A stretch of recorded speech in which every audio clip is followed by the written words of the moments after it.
देखिए, भारतीय संविधान में अभी तक हम लोग कितने भाग पढ़े हुए हैं? भाग 1, भाग 2, भाग 3 और 4, यानी 4 भाग पढ़ चुके हैं। पहला भाग किससे संबंधित था? संघ एवं राज्य क्षेत्र। भाग 2 नागरिकता से। भाग 3 मूल अधिकार से। भाग 4 राज्य के निर्देशकता तो और जो है मूल कर्तव्य से।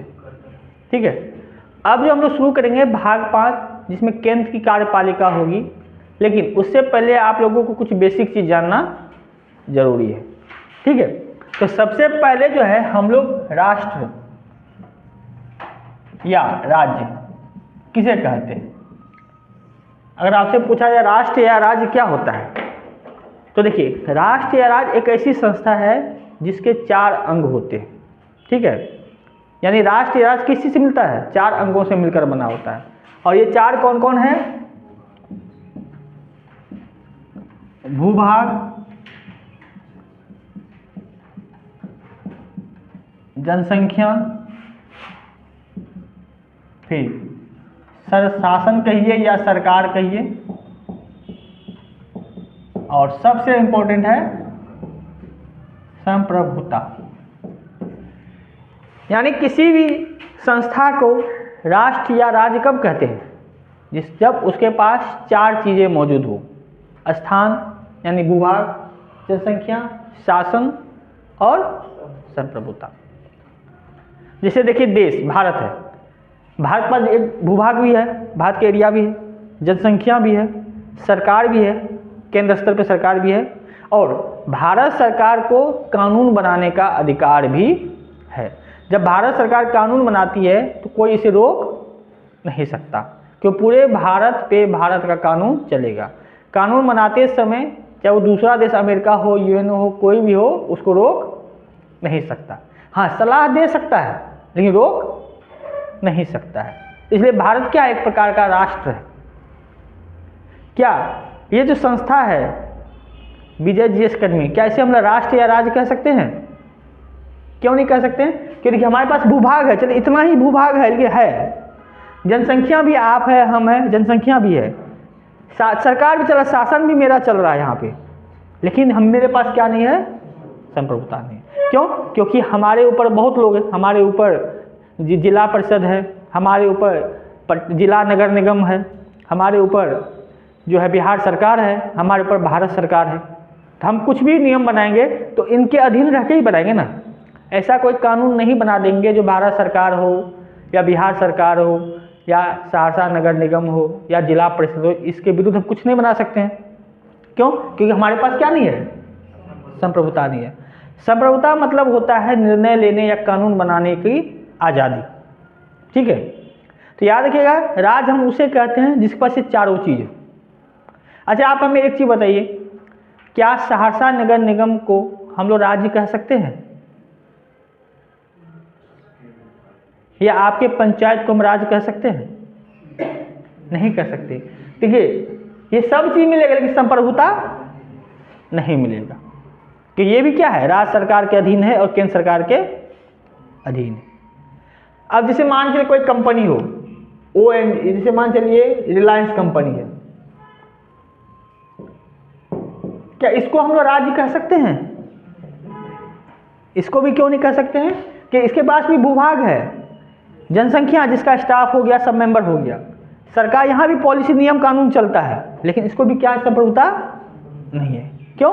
क्योंकि ये कभी भी भारत सरकार या जिस राज्य में ये कंपनी होगा उसके कानून के बाहर नहीं जाएगा, सरकार के कानून के दायरे में ही रहेगा।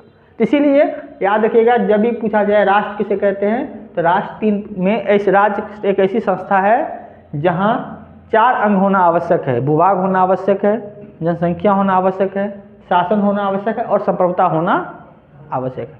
इसमें से एक भी चीज़ अगर गायब हो गया तो राज नहीं मिलेगा। अब जैसे मान लीजिए तीनों है, भूभाग ही नहीं है, तो ऐसा संभव ही नहीं है। जब भूभाग ही नहीं होगा तो क्या होगा फिर? तो पता चला भूभाग है, शासन है, संप्रभुता है, लेकिन जनसंख्या ही नहीं है। तो जनसंख्या नहीं है तो शासन किसका होता है नहीं? तो याद रखिए, इस चारों में से एक भी चीज़ कम हो गया तो आपको राष्ट्र नहीं कह सकते। तो राष्ट्र के 4 अंग है, भूभाग, जनसंख्या, शासन और संप्रभुता। अब देखिए ये जो शासन है, क्यों भाई हम लोग तो राजनीतिक व्यवस्था पढ़ रहे हैं तो शासन ही देखेंगे। तो शासन के जो प्रणाली है हर देश में अलग अलग है नहीं। जैसे प्राचीन काल से जब हम लोग देख रहे हैं तो शासन के 3 तरह के प्रणाली को देखा जाता है। एक होता है धर्मतंत्र, राजतंत्र और लोकतंत्र। देखिए पहला तो आप समझ गए, राज्य किसे कहेंगे, जिसमें 4 अंग होंगे, भूभाग, जनसंख्या, संप्रभुता और संप्रभुता। अब शासन भी है, हर देश का अपना अलग अलग है। कहीं धर्मतंत्र है, पहले कहीं राजतंत्र हुआ करता था, और क्या है लोकतंत्र। लेकिन धर्मतंत्र नाम से क्लियर है, ऐसा देश जहाँ का कानून धर्म के अधीन होके चलता है।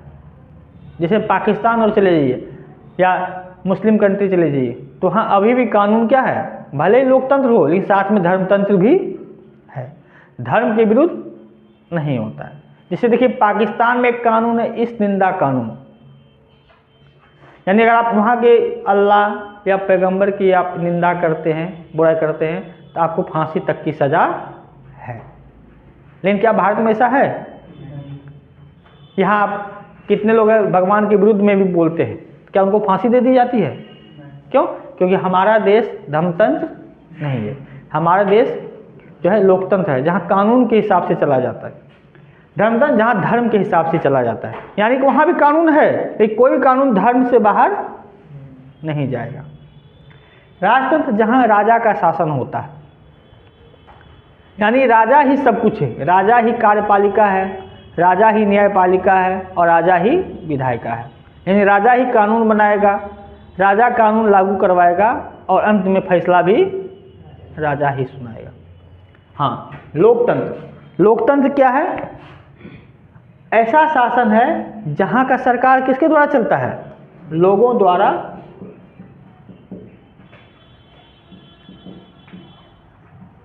चुने गए सरकार के माध्यम से। यानी लोकतंत्र ऐसी शासन व्यवस्था है जहाँ की सरकार किसके द्वारा चलती है? लोगों के द्वारा चुने गए। ठीक है। जैसे भारत में क्या है, जैसे देखिए पूरा देश का कानून कैसे चलता है, देश में हम लोग सांसद चुनते हैं, अब उसी सांसद में से कोई मंत्री बनता है, कोई प्रधानमंत्री बनता है। इसका मतलब क्या, जो हमने जिसे चुना है वही तो शासन कर रहा है ना, चाहे राष्ट्रपति ही क्यों ना हो। तो राष्ट्रपति भी प्रत्यक्ष तौर पर तो चुना ही जाता है, पर जिसे हमने चुना है अब वही सांसद और विधायक राष्ट्रपति को चुनते हैं, है कि नहीं। तो लोकतंत्र ऐसा शासन व्यवस्था जहाँ की सरकार किसके द्वारा चलती है? लोगों द्वारा चुने गए प्रतिनिधि के द्वारा। राजतंत्र जहाँ राजा का शासन हो, और धर्मतंत्र जहाँ धर्म के हिसाब से या धर्म के कानून के अनुसार देश चलता। ठीक है, ये तो क्या शासन के प्रणाली। अब आते हैं हम लोग शासन के अंग पर। शासन प्रणाली मतलब क्या हो गया? शासन करने का तरीका। अब इस तरीका में शासन के अंग को भी जोड़ दिया जाता है। तो शासन के अंग में भी 3 पार्ट होता है। कौन कौन सा? विधायिका, कार्यपालिका और न्यायपालिका। किसी भी देश चले जाइएगा, चाहे वो धर्मतंत्र देश हो, राजतंत्र हो या लोकतंत्र हो, हर देश में ये तीनों पार्ट रहता है शासन का। एक विधायिका रहेगा, एक कार्यपालिका रहेगा और एक न्यायपालिका। अब देखिए इतना बड़ा देश है तो देश चलाने के लिए कानून चाहिए कि नहीं? बिना कानून का देश चलता है? कोई भी ऐसा संस्था है जो बिना कानून के चलता है या बिना नियम के चलता है? कल आप मान चलिए कोई बिजनेस ही कीजिएगा तो बिजनेस का भी एक नियम है, रूल है, रेगुलेशन है। या कल आप सरकारी नौकरी में जाइएगा, वहाँ भी रूल रेगुलेशन है, सरकार भी चलाती है कि नहीं? सरकार का डीएम का काम क्या है, फिर प्रशासन कैसे चलेगा, गरीबी कैसे दूर होगी, इसके लिए कानून बनाना आवश्यक है कि नहीं। तो कानून बनाने की जिम्मेदारी किसके दी गई है, विधायिका को कानून बनाना। विधायिका का क्या काम है, कानून बनाना। अब कानून बनाना विधायिका का काम है, जैसे लोकसभा, ये संसद और विधानसभा कानून बनाती है, लेकिन इस कानून को लागू कौन करता है, कार्यपालिका, यानी विधायिका द्वारा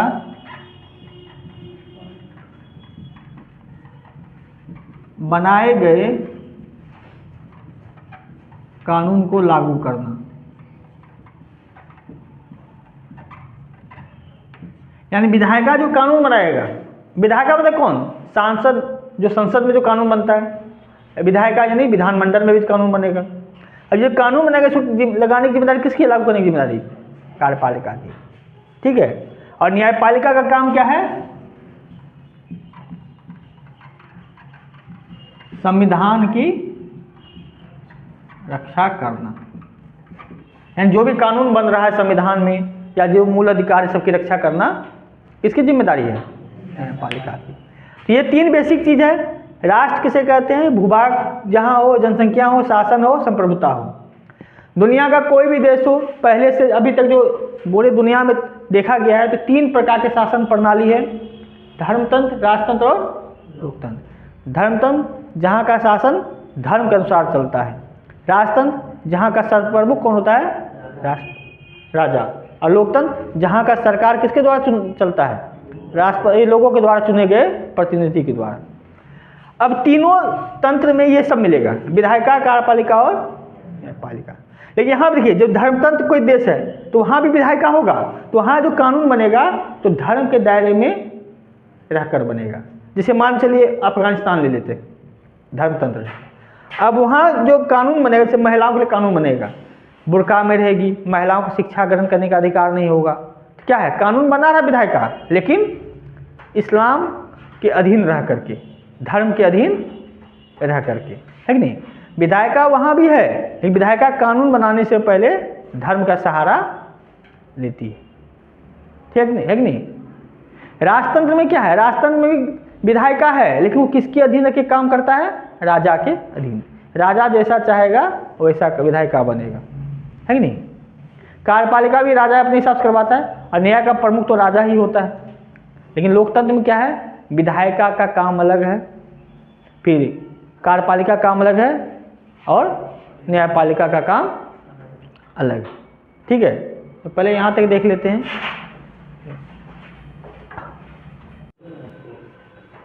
ठीक है, अब हम लोग शुरू करते हैं कार्यपालिका, क्योंकि भाग 5 कार्यपालिका से जुड़ा हुआ है।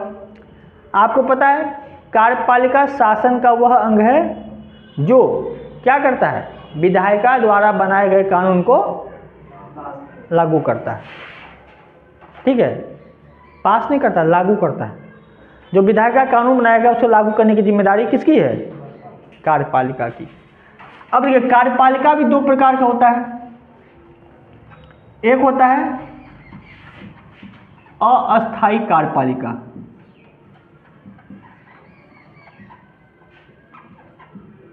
और एक होता है अस्थायी कार्यपालिका। यानी कार्यपालिका क्या है, कार्यपालिका शासन का वह अंग है जो विधायिका द्वारा बनाए गए कानून को लागू करता है। अब देखिए, अस्थायी कार्यपालिका, अस्थायी क्या है, जो परमानेंट नहीं, 4 साल 5 साल के लिए बनता है। और अस्थायी कार्यपालिका जो नौकरी के द्वारा आता है, 60 साल तक रहता है। जैसे मान के चलिए, प्रधानमंत्री हो गया, ऐसे समझिए ऊपर से, राष्ट्रपति हो गया, है कि नहीं, उपराष्ट्रपति हो गया,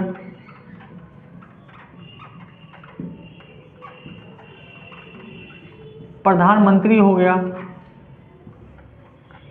फिर उसके बाद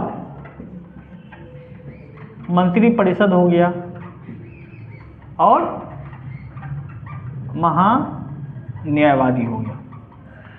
ये तो हो गया केंद्र की कार्यपालिका अस्थाई। और इसी तरह राज्य में भी होता है, राज्यपाल, मुख्यमंत्री, उसके बाद मंत्रिपरिषद और महाधिवक्ता।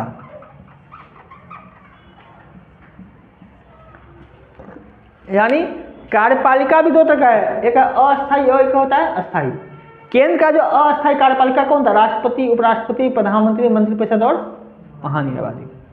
और राज्य का जो अस्थायी कार्यपालिका कौन था? राष्ट्रपति, मुख्यमंत्री, मंत्रिपरिषद और महाधिवक्ता। अब ये लोग क्या 5-5 साल के लिए चुने जाते हैं ना, हर 5 साल बाद बदलते रहता है। तो ये सब क्या अस्थायी है, ये हमेशा के लिए नहीं है, ये हर 5 साल पे बदलते रहेगा। और हाँ, कभी कभी ऐसा होता है बहुमत ना हो तो 2 साल पे भी, 1 दिन पे भी बदल सकता है कि नहीं। तो ये हो गया अस्थायी कार्यपालिका, ये काम जो लागू करती है। और अस्थायी कार्यपालिका कौन है? जितने भी क्या होता है सरकारी सेवक,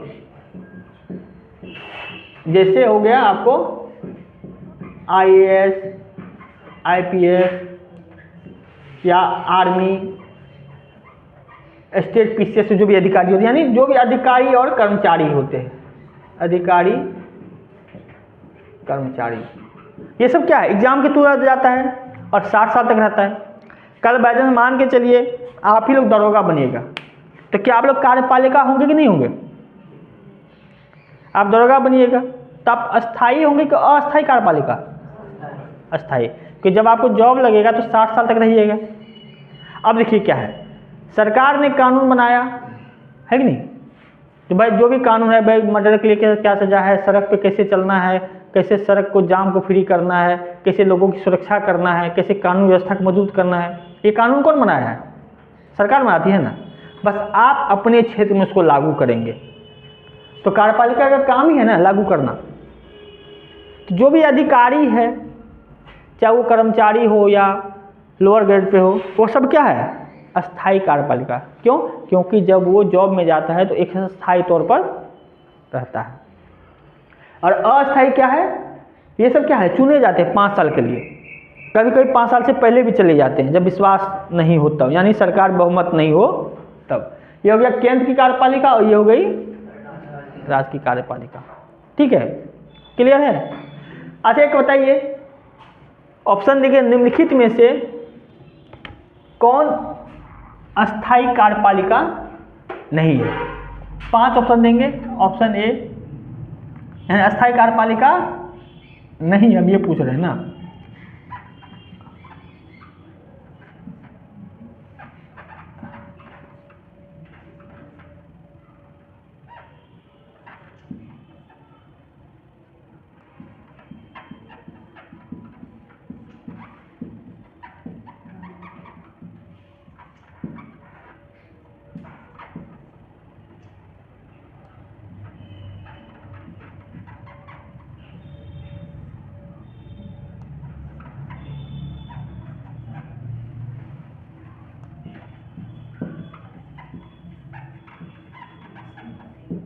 अब बताइए, सवाल है कौन अस्थायी कार्यपालिका नहीं है?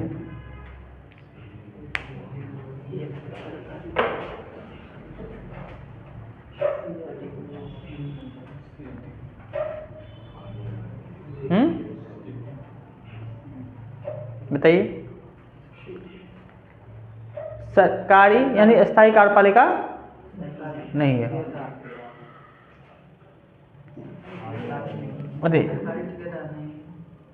सरकारी ठेकेदार, महान्यायवादी, ये भी नहीं है। आंसर क्या हो जाएगा? एक से अधिक। अब ये पूछे कौन अस्थायी कार्यपालिका है? एक से अधिक, उसमें भी आ जाएगा। तो ध्यान रखिएगा, जो फिक्स होता है इसका 60 साल तक फिक्स रहता है जॉब, चाहे वो अधिकारी हो कलर कोई कौन हो गए अस्थायी। और जो मंत्री ये सब है ये क्या है अस्थायी। ठीक है, अब देखिए कार्यपालिका की जो बात करते हैं हम लोग, तो कार्यपालिका जो है हम लोग यहाँ किसकी चर्चा करेंगे? अस्थाई और अस्थाई कार्यपालिका की चर्चा करेंगे। हमारा जो पॉलिटी का विषय है वो क्या है? अस्थाई कार्यपालिका। और आपको पता है कार्यपालिका शासन का वह अंग है जो कानून को लागू करता है। ठीक है, देखो हम एक इंटरव्यू पढ़ रहे थे एक लड़की का, वो आईएएस की तैयारी कर रही थी, मतलब वो यूपीएससी का इंटरव्यू नहीं था, वो कोचिंग और इंटरव्यू होता है ना उस टाइप का। तो उस लड़की से पूछा गया जो आप आईएएस बनिएगा तो क्या कीजिएगा। तो चलो हम आप वही सवाल हम आपसे पूछते हैं, आप सभी से, अगर आपको इस जिले का कलेक्टर बना दिया जाए तो आपकी पहली प्राथमिकता क्या होगी? चलिए एक एक करेंगे, पूछते चलिए आगे से ही। मान लीजिए आप इस जिला के कलेक्टर हैं, आगे से, अच्छा चलिए पीछे से ही। रोबिन बताइए, अगर आपको सहरसा का कलेक्टर बना दिया जाए तो पहला काम तो बहुत है, बस एक काम जिसको आप सबसे पहले रखना चाहेंगे, बताइए। शिक्षा में क्या? शिक्षा को फोकस करेंगे। चलिए ठीक है, आपका रोशनी?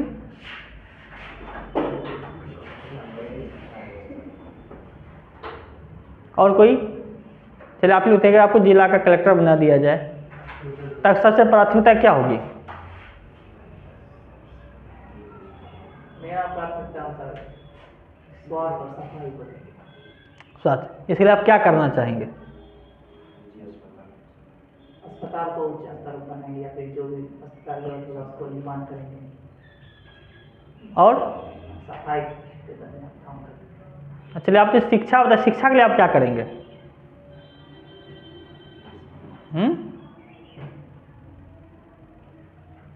बताइए। देखिए उस लड़की ने कहा था उस समय कि सर हम गरीबी दूर करेंगे। ठीक है, तो क्या उसका जवाब और आपका जवाब क्या सही है? चाहे शिक्षा का विकास कोई सही है? बताइए, क्या वो लड़की का जवाब सही है? गरीबी दूर करने का अधिकार सरकार तो भाई आप भी जो बोले हम निर्माण करेंगे, सफाई कराएंगे, योगदान देंगे या सरकार से निवेदन करेंगे। हाँ, बस आपका एक ही काम है, जो सरकार जो आपको काम दिया गया है सरकार के द्वारा उसको आप सही ढंग से लागू कीजिए, क्योंकि आपको कानून बनाने का अधिकार नहीं है। आपको अधिकार क्या है? जो सरकार ने जो कानून बनाया है उसको लागू करना है। हम अपने मन से कुछ नहीं करेंगे। हाँ, अगर हमें कुछ ऐसा लग रहा है जो इससे देश का भला हो सकता है तो हम एक सुझाव भेज सकते हैं, तो सर ऐसा करने से ऐसा हो सकता है, सुझाव भेजेंगे। अब सुझाव मानेगा या नहीं मानेगा वो सरकार की जिम्मेदारी है। ठीक है, तो याद रखिएगा, कार्यपालिका केवल कानून को लागू करता है, अपने से कोई कानून नहीं बनाता है। हाँ, सुझाव दे सकता है। ठीक है, तो देखिए कार्यपालिका से पता है, तो हम लोग अभी तक भाग 4 तक देखे थे ना, तो भारतीय संविधान में क्या है, कौन सी व्यवस्था अपनाई गई? संसदीय शासन प्रणाली, यानी भारतीय संविधान में संसदीय शासन प्रणाली को अपनाया गया। किस स्तर पे? केंद्र स्तर पे या राज्य स्तर पे? दोनों स्तर पे। केंद्र स्तर पे भी है और राज्य स्तर पे। केंद्र स्तर में आपको मिलेगा कहाँ से? अनुच्छेद 52 से लेकर के 78 तक, अनुच्छेद 74 और 75 में। यानी भारतीय संविधान में संसदीय शासन प्रणाली को अपनाया गया है। किस अनुच्छेद में? केंद्र स्तर पे 74 और 75 में, और राज्य स्तर पे अनुच्छेद 163 और 164 में। ठीक है, भारत में संसदीय शासन प्रणाली को अपनाया गया है। ठीक है, जिसमें केंद्र स्तर पे भी संसदीय शासन प्रणाली है और राज्य स्तर पे भी शासन प्रणाली है। केंद्र स्तर किस अनुच्छेद में है? 74 और 75 में, और राज्य स्तर पे 163 और 64 में। हाँ, अब देखिए संसदीय शासन प्रणाली का अर्थ क्या होता है, यानी यहाँ पे जो है संसदीय शासन प्रणाली में संसद को विशेष महत्व दिया जाता है, यानी कानून किसके हिसाब से चलता है, संसद के हिसाब से चलता है। ये भारत में हम लोग देखते हैं ना, भारत में संसद की व्यवस्था है और संसद को हम लोग 3 भागों में बांट देते हैं। यानी संसद कितने से मिलता है, राष्ट्रपति, राज्यसभा और लोकसभा, है कि नहीं। भारत में संसदीय शासन प्रणाली अपनाई गई है, केंद्र स्तर पर 74-75 में है। और संसद क्या है, संसद 3 चीज से मिलकर बना होता है, राष्ट्रपति, राज्यसभा और लोकसभा। उसी तरह राज्य में भी देखे होंगे तो राज्य में भी क्या होता है, जो विधानमंडल जो होता है, राज्य क्या होता है, विधानमंडल। तो विधानमंडल भी वैसे तो 2 ही बना होता है, लेकिन जहाँ जहाँ 2 सदन की व्यवस्था की गई है, राज्यपाल, विधान परिषद अगर है तब, है कि नहीं, और विधान सभा। सब जगह नहीं है विधान परिषद, केवल 6 राज्यों में है। तो यहाँ भी विधानमंडल यूज किया गया है। तो याद रखिएगा, भारत में संसदीय शासन प्रणाली अपनाई गई है, जहाँ संसदीय मतलब होता है जहाँ का संसद सर्वप्रमुख होता है। जैसे केंद्र स्तर पे संसद है तो जहाँ किससे बना, राष्ट्रपति, फिर लोकसभा और राज्यसभा। राज्य स्तर पे क्या है, विधानमंडल, जो कि राज्यपाल, विधानसभा से मिलकर बना होता है। और अगर जिस राज्य में विधान परिषद है, विधान परिषद को भी शामिल किया जाता है। क्लियर है संसदीय शासन प्रणाली। हाँ, संसदीय शासन प्रणाली की एक और खास बात है, संसदीय शासन प्रणाली में राष्ट्रपति क्या होता है, नाम मात्र का प्रमुख होता है, नाम मात्र का प्रमुख होता है। और वास्तविक प्रमुख कौन होता है, वास्तविक प्रमुख होता है प्रधानमंत्री वाला मंत्रिपरिषद।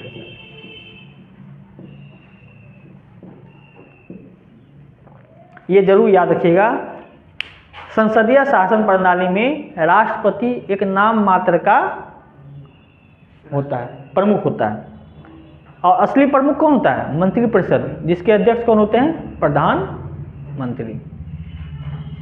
कंफ्यूजन हो रहा है क्या। तो संसदीय शासन प्रणाली केंद्र स्तर पे भी है और राज्य स्तर पे भी है। और संसदीय शासन प्रणाली का सबसे खास बात क्या है, राष्ट्रपति नाम मात्र का प्रमुख होगा, मेन प्रमुख कौन होगा, प्रधानमंत्री वाला मंत्रिपरिषद। उसी तरह राज्यों में राज्यपाल नाम मात्र का प्रमुख होता है, मेन कौन होता है, मुख्यमंत्री वाला मंत्री परिषद। अच्छा, नाम मात्र का प्रमुख और वास्तविक प्रमुख में अंतर क्या होता है।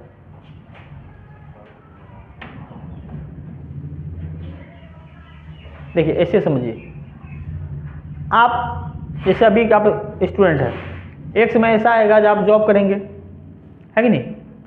तो जॉब करेंगे तो आपके पिताजी उसमें 60-65 साल के हो जाएंगे, मतलब कैसे काम, मतलब काम धंधा छोड़ करके क्या करेंगे, खाली आराम करेंगे। तो अब सोचिए ऐसा कंडीशन हो गया, आपके मम्मी पापा है, आप है, आपकी वाइफ है और आपके बाल बच्चे हैं। तो इनकम आपका है तो चलेगा किसका, आपका या आपके पिताजी का, पिताजी चलता है। घर में उसी का चलता है जिसको इनकम होता है कि नहीं। तो समझिए वो ऐसा ही घर है, माँ बाप राष्ट्रपति के समान है, इनकम नहीं करते फिर भी कंट्रोल करते हैं सबको, कोई बिगड़े नहीं। लेकिन चलता किसका है, जो कमा के लाते हैं, यानी प्रधानमंत्री, जो देश के विकास में योगदान करते हैं। ठीक है, राष्ट्रपति का काम है केवल देखना, संभालना, लेकिन असली काम किसका होता है, देश के विकास में योगदान किसका होता है, कैसे गरीबी दूर करना है, कैसे रोजगार देना है, कैसे स्वास्थ्य सेवाएं देना है, कैसे विदेश नीति होगी, कैसे सुरक्षा नीति होगी, ये सब किसके अंदर में है, प्रधानमंत्री वाले मंत्रिपरिषद में। ठीक है, और याद रखिएगा संसदीय शासन प्रणाली का एक और महत्वपूर्ण चीज है, तो संसदीय शासन प्रणाली में कार्यपालिका किसके अधीन होता है, कार्यपालिका किसके प्रति उत्तरदायित्व होता है, विधायिका के प्रति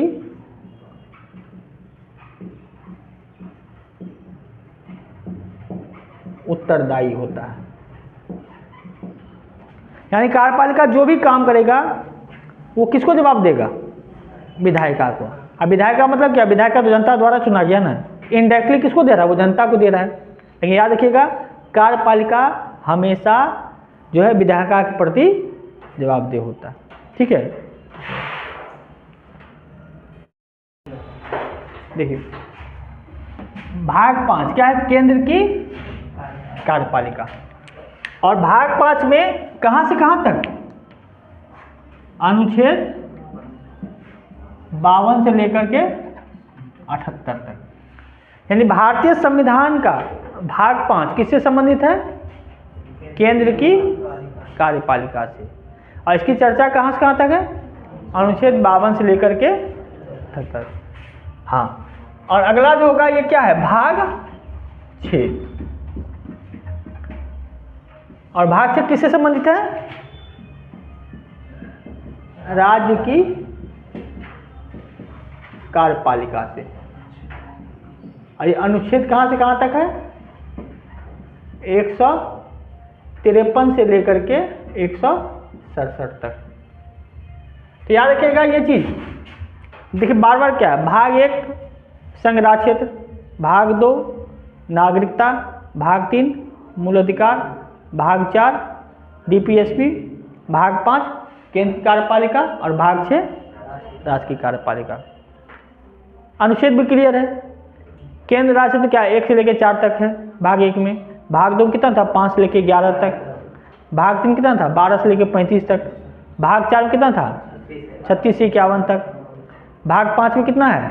52 से 78 तक। और भाग 6 में 153 से 167 तक। क्लियर है? तो ये सब कुछ 12 चीज से आपको याद रखना पड़ेगा। और आपको पता है केंद्र की कार्यपालिका में किसको किसको शामिल किया गया है? राष्ट्रपति,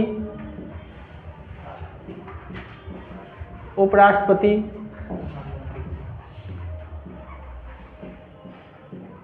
प्रधानमंत्री, मंत्रिपरिषद और महान्यायवादी। ठीक है। और राज्य के कार्यपालिका तो आपको पता ही है कौन कौन? राज्यपाल, मुख्यमंत्री, मंत्रिपरिषद और महाधिवक्ता। तो यह आपको भाग 5 और भाग 6। और अब जो आपका टॉपिक शुरू होगा ये राष्ट्रपति, उपराष्ट्रपति, प्रधानमंत्री, मंत्रिपरिषद और महान्यायवादी। और इसके बाद राज्यपाल, मुख्यमंत्री, मंत्रिपरिषद और महाधिवक्ता। और इसके बाद हम लोग आएंगे विधायिका पे, जहाँ पे हम लोग संसद के बारे में पढ़ेंगे, लोकसभा के बारे में पढ़ेंगे, राज्यसभा के बारे में पढ़ेंगे, लोकसभा अध्यक्ष के बारे में पढ़ेंगे, संसद में कैसे कानून बनता है, कैसे विधेयक आता है, कितने प्रकार का विधेयक होता है कि नहीं। उसी तरह राज्य में भी देखेंगे। और तब जाके आएगा न्यायपालिका। ठीक है। तो ये अब जो अगला टॉपिक आपको शुरू होने वाला कौन सा वो है? राष्ट्रपति। ठीक है। राष्ट्रपति यानी प्रेसिडेंट। देखिए राष्ट्रपति यानी देश का प्रथम नागरिक।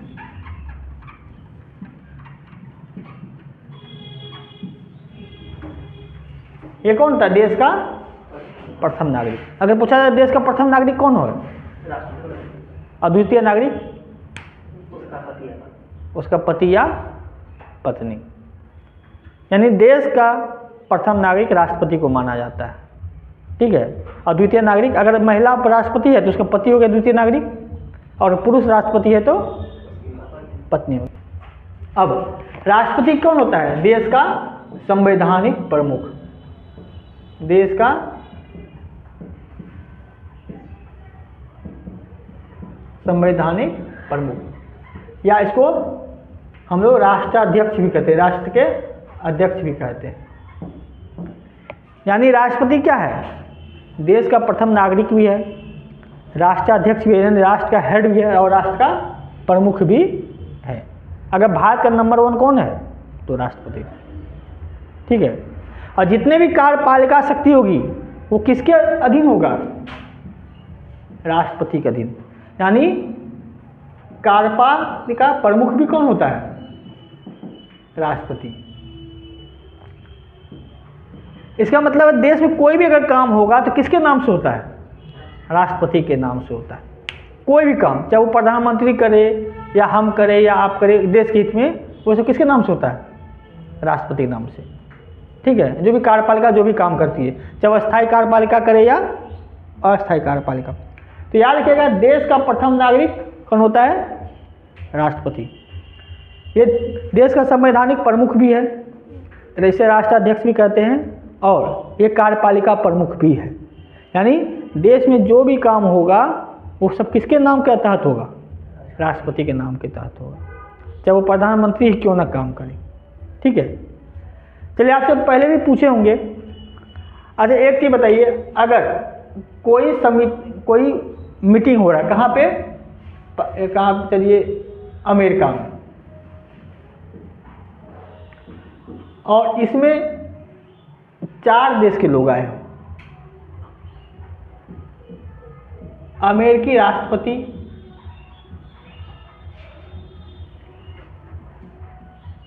भारतीय प्रधानमंत्री या 3 हो, और श्रीलंका के राष्ट्रपति, ठीक है। अब वहाँ 2 ही कुर्सी हो, कुर्सी कितना है, 2। तो दोनों कुर्सी पर कौन बैठेगा, आदमी 3 है, अमेरिका का राष्ट्रपति, भारतीय प्रधानमंत्री और श्रीलंका का राष्ट्रपति, और कुर्सी है 2। चलिए भारत में ही है कहीं, दिल्ली में कोई बैठक हो 3 देशों के बीच, तो कौन बैठेगा, खड़ा कौन रहेगा इसमें, प्रधानमंत्री। चाहे वो श्रीलंका के राष्ट्रपति क्यों न हो, अगर छोटा छोटा देश नेपाल का भी अगर राष्ट्रपति आ गया हो, अब भारत का प्रधानमंत्री हो और बैठक में होगा, तो आगे देखते, कभी जब आप देखते होंगे मीटिंग होता है तो कोई बैठा रहता है, कोई पीछे खड़ा रहता है, जो भी राष्ट्र प्रमुख होता है वो बैठा रहेगा और प्रधानमंत्री पीछे खड़ा रहेगा। यहाँ देश के साइज के आकार पर नहीं जाता, यहाँ पद पे देखा जाता है, ठीक है। तो याद रखिएगा राष्ट्रपति देश का प्रथम नागरिक भी है, कार्यपालिका प्रमुख भी है, देश का संवैधानिक प्रमुख भी है और राष्ट्राध्यक्ष भी है। अब देखिए अनुच्छेद द्वारा चलते हैं। अनुच्छेद 52 ये क्या कहता है, भारत में राष्ट्र प्रमुख के तौर पे किसका पद होगा, राष्ट्रपति का एक पद होगा। यानी किसकी चर्चा की गई है, राष्ट्रपति का पद। अगर आपसे पूछेगा राष्ट्रपति का पद के बारे में कहाँ कहा गया, यानी किस अनुच्छेद में कहा गया जो भारत का एक राष्ट्रपति होगा, तो अनुच्छेद 52 में, ठीक है। अब अगला अनुच्छेद जो है वो कौन सा है, अनुच्छेद 53। राष्ट्रपति का पद है, राष्ट्रपति कार्यपालिका प्रमुख भी है, तो क्या राष्ट्रपति खुद काम करता है, इसमें कहा गया राष्ट्रपति या तो खुद काम करे नहीं तो अपने अधीनस्थ अधिकारियों से काम करवा सकता है।